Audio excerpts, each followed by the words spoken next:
हाय दोस्तों, good evening, आदाब और सत श्री अकाल। जी हाँ दोस्तों, आज 18 मार्च सन 2022 शुक्रवार है और इस वक्त रात के 9:05 हो चुके हैं और मैं हूँ आपका चाहिता दोस्त मुख्तियार सिंह करनावल, MIA, अलवर, राजस्थान। दोस्तों, आज धुलंडी थी अतः सभी दोस्तों ने हर्षोल्लास के साथ मनाई होगी, ऐसी मैं उम्मीद करता हूँ। होली एक रंगों का त्यौहार है और उमंगों के साथ हम मनाते हैं। खुशी का त्यौहार है। इसी कारण शायद यह एक इत्तेफाक है कि जो सीरीज़ स्टार्ट की गई है जिसका नाम है how to be a good speaker, how to be a good anchor and how to be an orator, जिसका अर्थ है कि एक अच्छे वक्ता कैसे बने, एक अच्छे मंच संचालक कैसे बने और एक महान वक्ता कैसे बने। आज इसका दूसरा भाग है। कल हमने इसका पहला एपिसोड तैयार किया था। दोस्तों, बोलना एक कला है। It's an art, it's an art.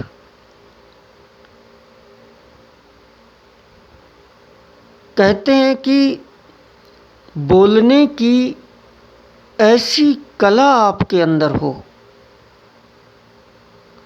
बोलने की ऐसी कला आपके अंदर होनी चाहिए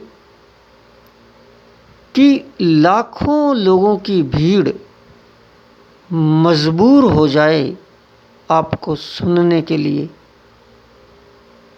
लाखों लोगों की भीड़ मजबूर हो जाए आपको सुनने के लिए। ये कलाएं वक्ताओं के अंदर होती हैं।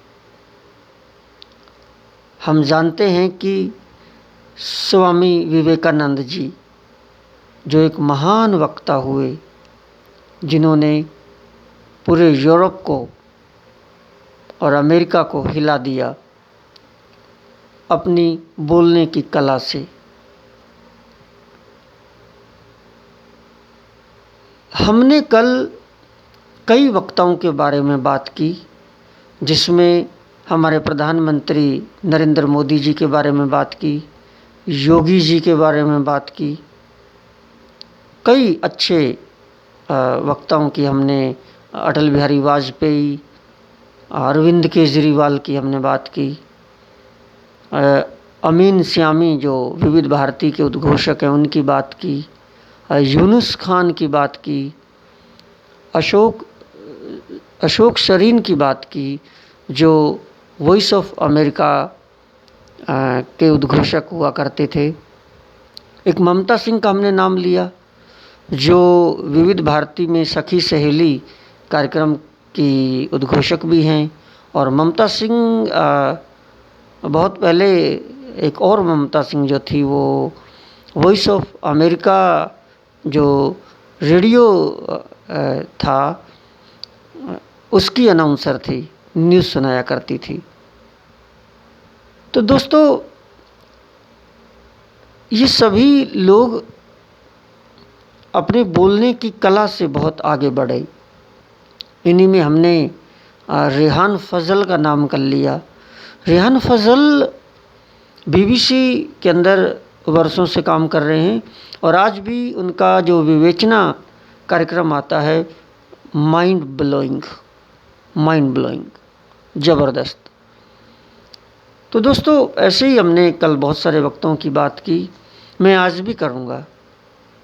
क्योंकि ये सभी एक तरह से हम इनसे कुछ ना कुछ सीखते हैं।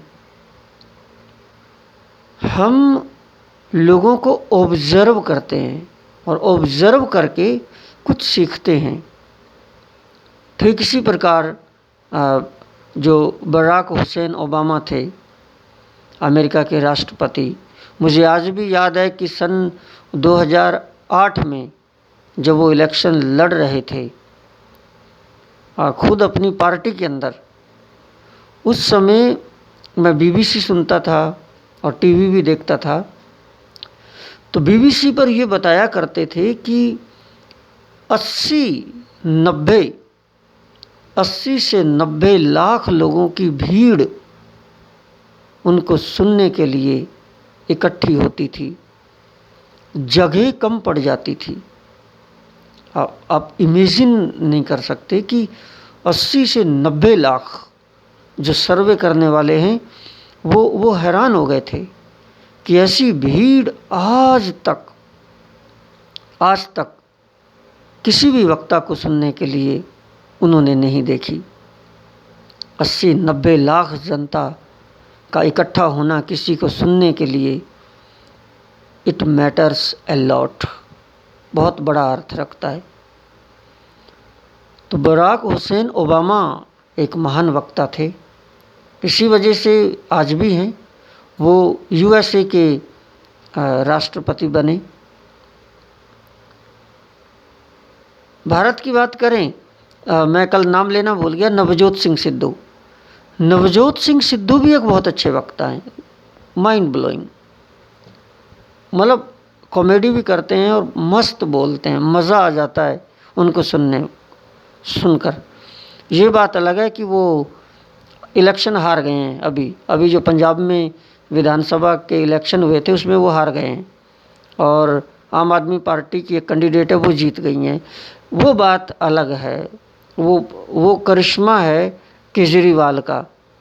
अदरवाइज़ नवजोत सिंह सिद्धू भी एक बहुत अच्छे वक्ता हैं और बोलने का जो उनका कौशल है, इसी बोलने के कौशल की वजह से जब वो कमेंट्री किया करते थे, पहले वो क्रिकेट खेलते थे, जब वो कमेंट्री करने लगे तो पूरी दुनिया को हिला दिया उन्होंने, पूरी दुनिया को। लोग उन पर सर्वे करने लग गए कि ये बोलता कैसे है इतना। गजब, क्या अंदाज था उनका। कई बार लोगों ने ये कहा कि साहब वो उनके पास एक किताब होती है और वो किताब में से देख कर बोलते हैं, अपने पास एक किताब रखते हैं और जो वो शायरी या डायलॉग्स या कुछ कॉमेडी करते हैं तो किताब में से याद करके आते हैं या किताब में से देख कर बोलते हैं। तो मैं सुन रहा था एक इंटरव्यू जिसमें कपिल देव ये कह रहे थे कि अगर आप मानते हो कि वो किताब में से देखकर बोलते थे और जनता मंत्र मुग्ध हो जाती थी, तो चलो मैं आपको देता हूँ एक किताब, वही किताब उनसे मांग के आपको देता हूँ, आप बोलो ऐसे। तो किसी की हिम्मत नहीं होती, किसी की नहीं होती। कहने का मतलब ये है कि हो सकता है वो तैयारी करते हों, मे बी पॉसिबल, हो सकता है वो किताब में से कुछ चीज़ें तैयार करके आते हों। एक वक्ता को तैयारी भी करनी चाहिए, इसमें कोई डाउट नहीं है, लेकिन उनकी जो कला है वो नेचुरल है, वो नेचुरल है। किसी ज़माने में सिद्धू खामोश ज़्यादा रहा करते थे, आज बोलते इतना है कि चुप नहीं होते। वो कला है उनके अंदर। ऐसे ही पंजाब की बात चली है तो सतविंदर सत्ती एक बहुत अच्छी पंजाबी मंच संचालक हुई हैं। सतविंदर सत्ती को मैंने बड़े गौर से सुना है। मैं क्या, पूरी दुनिया सुनती है, पूरा पंजाब सुनता है। सतविंदर सत्ती एक लड़की हैं, अभी भी हैं, लेकिन अब वो इस तरह से मंच संचालन करती नहीं है। उनका मंच संचालन का वो अंदाज़, उनका बोलने का वो अंदाज़, the way she speaks, mind blowing. लोग जब प्रोग्राम होता है तो लोग वहाँ गाने सुनने के लिए या कलाकारों के लाइव देखने के लिए नहीं जाते, लोग सिर्फ और सिर्फ सतविंदर सत्ती को सुनने के लिए जाते हैं। वो वेट करते हैं कि गाना जल्दी से ख़त्म हो और सतविंदर सत्ती आएंगी, कुछ न कुछ बोलेंगी। क्या उनका शायराना अंदाज़, ओहो फिलोसफिकल अंदाज़, उनकी बॉडी लैंग्वेज, उनकी डिलीवरी, उनके कंटेंट्स, एवरीथिंग इज़ यूनिक। तो सतविंदर सत्ती ने राज किया, जितने भी प्राइवेट न्यूज़ चैनल्स हैं सब पर उन्होंने राज किया। ये बात अलग है कि जब वो जालंधर दूरदर्शन में गई थी पहली बार तो उन्हें रिजेक्ट कर दिया गया था, लेकिन बाद में उन्होंने सब पर राज किया। तो ये सब करामातें आती हैं हमारी भाषा से, हमारी ज़ुबान से। बोलना हर इंसान को अच्छा चाहिए। खैर मैं और बातों में उलझ गया दोस्तों। मैं ये भी कहना चाहूँगा कि मैं आपका चाहता दोस्त मुख्तियार सिंह करनावल, अलवर राजस्थान आपको बता चुका हूँ। दोस्तों यदि वाकई में आप अच्छे वक्ता बनना चाहते हैं और वाकई में यदि आपको ये वीडियो अच्छी लग रही है तो इस चैनल को ज़रूर सब्सक्राइब कीजिए और अपने मित्रों से भी कहिए कि वो करें प्लीज़। आजकल हर कोई अच्छा बोलना चाहता है। Everybody wants to speak good. हर कोई अच्छा बोलना चाहता है। कुछ लोग मन संचालन करना चाहते हैं, कुछ लोग कई बार तो लोग भीड़ के सामने अचानक लोग बड़े बड़े पदों को लेकर बैठे हैं, सरपंच कहिए, पंच कहिए, एमएलए कहिए, बड़ी बड़ी पोस्ट है उनके पास, लेकिन जब लोग उनसे ये कह देते हैं कि आप बोलिए तो वो थोड़ा सा हिम्मत नहीं जुटा पाते हैं। तो सबके लिए फ़ायदेमंद है यह वीडियो। एपिसोड दूसरा है इसका, जो उसकी बारीकियां हैं उस पर मैं बाद में आऊँगा। अभी हम थोड़ी भूमिका बना रहे हैं, अभी हम थोड़ा सा वो कर रहे हैं, क्या कहते हैं, प्रमोट कर रहे हैं। लेकिन ध्यान दीजिएगा दोस्तों, ध्यान दीजिएगा, ये जो प्रमोशन हो रहा है ना, इसमें भी बहुत कुछ है। आप इसमें से भी बहुत कुछ सीख सकते हैं। You can learn a lot of things। बहुत सारी चीज़ें आप सीख सकते हैं। मैंने ये जो टच किया है या मतलब उठाया है मुद्दा कहिए या टॉपिक कहिए, ये सब्जेक्ट कहिए कि एक अच्छे वक्ता कैसे बने, एक अच्छे मन संचालक कैसे बने। ये एक ऐसा विषय है कि लोग इसमें अपना हाथ डालना नहीं चाहते। रियली आई मीन इट, सही कह रहा हूँ। मैंने इसको स्टार्ट करने से पहले एक दिन थोड़ा सा मैंने यूट्यूब चैनल पर मैंने सर्च करके देखा कि how to be a good speaker और एक अच्छे वक्ता या मंच संचालक कैसे बने। तो मैंने देखा तो वहाँ पर बहुत कम वीडियोस मुझे मिली, बहुत कम मिली। अदरवाइज़ आप और तरीके की जो मोटिवेशनल मूवीज़ हैं, मूवीज़ या वीडियोज़ कहूँ मैं, जो मोटिवेशनल वीडियोज़ हैं या फिर जो कॉमेडी की हैं या मतलब और दुनिया भर की हैं, वो दुनिया भर की उसमें भरी पड़ी हैं। आप स्पोकन इंग्लिश के बारे में कहिए, कोई भी लर्निंग पॉइंट है, सब्जेक्ट वाइज है, क्लासेस है, भरा पड़ा है। लेकिन एक अच्छे वक्ता कैसे बने बहुत कम मिली हैं, और जो मिली हैं, अच्छा देखा जाए तो फिर मेरे लिए कंपटीशन ही नहीं है। There is no competition for me, क्योंकि वीडियोज़ ही बहुत कम हैं, बहुत कम लोग हैं जो लोगों को अच्छे वक्ता बना रहे हैं। तो फिर मेरे लिए कंपटीशन रहा ही कहाँ। So there is no competition. लेकिन एक चीज़ और है, मेरे लिए बहुत ज़्यादा और बहुत बड़ा कंपटीशन है। वो कैसे, बताता हूँ। मैंने कुछ लोगों को सुना, थोड़ा बहुत, मैं ज़्यादा नहीं सुन पाया, थोड़ा सा सुना मैंने। वहाँ पर जो लोग आपको बता रहे हैं, इवन वो खुद अच्छे वक्ता भी हैं और बहुत रिकग्नाइज्ड और बहुत रिनाउंड हैं, बड़े मशहूर हैं वो लोग, लेकिन उनके बताने के तरीके में और मेरे तरीके में दिन रात का फ़र्क है, दिन रात का। वो आपको बता रहे हैं, एक तरफ से सिखा रहे हैं आपको tips they are telling you the tips. वो आपको टिप्स बता रहे हैं, मेन बातें बता रहे हैं, मन संचालन के बारे में बता रहे हैं, आपका स्टैंडिंग पोस्चर कैसा होना चाहिए, आपकी बॉडी लैंग्वेज और वो सारी चीज़ों के बारे में बता रहे हैं, कुछ नियम बता रहे हैं।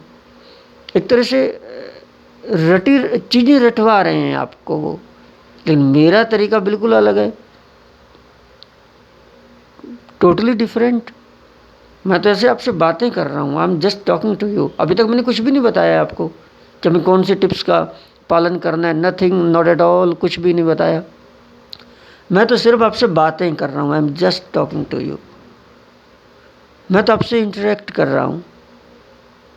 और ध्यान दीजिए, आपको मुझे ऑब्जर्व करना है। हालांकि मैं भी कुछ बताऊंगा, लेकिन सबसे जो मेन बात है वो ये कि आपको मुझे ऑब्जर्व करना है, आपको समझना है कि मैं क्या कह रहा हूँ while I am talking to you, जब मैं आपसे बातें कर रहा हूँ।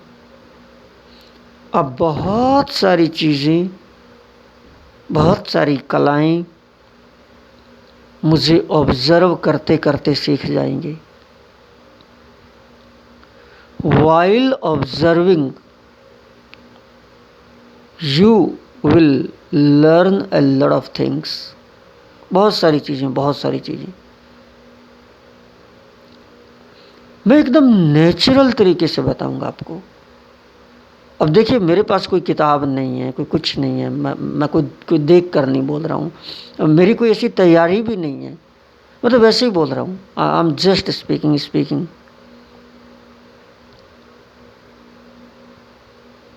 तो कहीं ना कहीं सच कहिएगा तो बातें आपके सीधे दिल में लग रही हैं, दिल में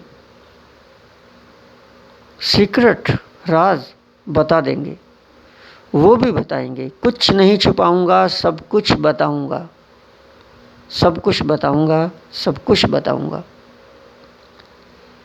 लेकिन एक लंबा प्रोसेस है, आपको बहुत सारी नॉलेज की ज़रूरत होती है, बहुत सारी नॉलेज के साथ साथ और बहुत सारी चीज़ें मैटर करती हैं जो अभी मैं नहीं बता रहा हूँ। आप सुनिए, अगर आप वास्तव में एक अच्छे वक्ता बनना चाहते हैं, इनकी आप चाहे थोड़ा बोलें, आप कम बोलें, लेकिन वज़नदार बोलें, आप उस अंदाज से बोलें, you know the way you speak,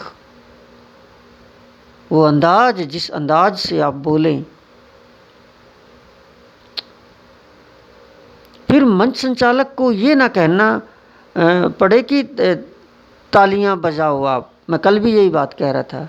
कई बार मंच संचालक जब कि वो वक्ता बोलता है तो वक्ता के बाद मंच संचालक ये कहता है कि भाई कौन घर से कितना नाश्ता करके आया है, आज पता चलेगा, उनकी तालियों पर पता चलेगा कि कौन कितनी तालियां बजाता है। तो हम दोनों काम यहाँ कर रहे हैं, हम वक्ता बनना भी सीख रहे हैं, हम मंच संचालक बनना भी सीख रहे हैं। ये एक रटी रटाई उनके वो डायलॉग्स होते हैं। चलो, मंच संचालक तो कहेगा, उसका तो कहना काम है, लेकिन यदि आप वाकई में सच्चे और अच्छे वक्ता हैं तो मंच संचालक को ये ना कहना पड़े कि जो वक्ता अभी बोल के गए थे उनके लिए कुछ तालियां हो जाएं। अरे जब आप बोल रहे हो तो उसी बीच में तालियों की गड़गड़ाहट अपने आप स्वतः नेचुरल तरीके से आनी चाहिए। होता है, हाँ होता है, हमने किया है, गुरुओं की देन है, गुरुओं से ट्रेनिंग प्राप्त की है, कुछ नेचुरल तरीके से बोला है। और सबसे बड़ी बात जो ये है वो ये कि सत्य बोला है। सत्य बहुत बड़ी भूमिका निभाएगा आपको एक अच्छा वक्ता बनाने में। तो दोस्तों, उम्मीद करता हूँ मेरी बातें आपको अच्छी लग रही होंगी। हालांकि मैं एक तरह से सिस्टमेटिक तरीके से नहीं बता रहा हूँ। लेट द टाइम कम, समय आ जाने दो, मैं वैसे भी बताऊँगा। मैं जो बता रहा हूँ मेरा कुछ नहीं है। मैं फिर ध्यान दिला दूँ, मेरे गुरुओं की देन है। मैंने एक ट्रेनिंग प्राप्त की है और लोगों को ऑब्जर्व किया है। सालों लगा दिए हैं इसको सीखने के लिए।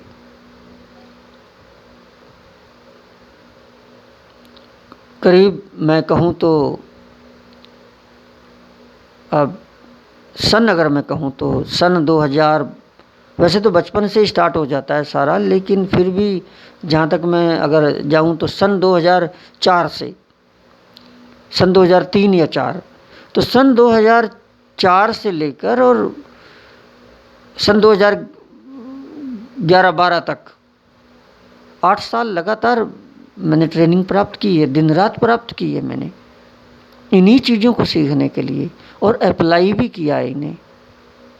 बहुत तालियां बजवाई हैं, बहुत। ये बात अलग है कि बाद में फिर मैं पॉलिटिकल जो मीटिंग्स होती हैं मैं उनमें जाता रहा, और मुझे जब कभी 1-2 मिनट बोलने के दिए गए तो लोगों ने बहुत पसंद किया रियली। वो एक छोड़ो उस बात को। तो ट्रेनिंग है, गुरुओं का आशीर्वाद है, गुरुओं की देन है, बड़ी मेहनत से कमाई हुई ये चीज़ें हैं, आपको फ्री में दे रहे हैं हम। कहते हैं कि तुम्हारे पास जो मोती हैं सब खरीदे हुए हैं, मेरी तरह समुंदर खंगालो तो जाने। दोबारा सुनोगे? तुम्हारे पास जो मोती हैं सब खरीदे हुए हैं, मेरी तरह समुंदर खंगालो तो जाने। तो समुंदर खंगाला है, मोती लाए हैं वहाँ से ढूंढकर, आपको दे रहे हैं और आपकी डिमांड पर दे रहे हैं। उम्मीद करता हूँ आपका भरपूर प्यार मिलता रहेगा। जिस तरह से आपने पहले एपिसोड को सराहा, आप इसे भी सराहेंगे, और कमेंट बॉक्स में ज़रूर लिखें। ऐसी बातों बातों में पता नहीं बहुत कुछ सीखने की भी चीज़ें आ गई होंगी, लेकिन सिस्टमेटिक तरीके से नहीं है अभी, बस वैसे ही नेचुरल हम बोल रहे हैं। और थोड़ा सा आज के करंट अफेयर्स पर भी बातें करें, क्योंकि नॉलेज डज मैटर। नॉलेज बहुत भूमिका बड़ी अदा करती है। रशिया ने जो यूक्रेन पर आक्रमण किया है वो एक अभी भी चल रहा है, और ज़्यादा मैं इतना न्यूज़ नहीं सुन पाया। खैर, होली की धुलंडी थी, वो सभी ने अपने मनाई होगी। और अगर आपको यह वीडियो अच्छी लगी हो तो चैनल को ज़रूर सब्सक्राइब कीजिएगा, लाइक शेयर और कमेंट्स ज़रूर कीजिएगा, कमेंट बॉक्स में लिखिएगा, ताकि मुझे प्रोत्साहन मिले और मैं अच्छी से अच्छी कलाएँ आपके सामने पेश करूं। मैं हूं आपका चाहता दोस्त मुख्तियार सिंह करनावल, MIA अलवर, राजस्थान। डेट फिर से ध्यान दिला दूं, आज 18 मार्च सन 2022 शुक्रवार है। And it's been nice talking to you. Thanks for listening to me indeed. Thank you so much and see you later. Bye bye. Ciao.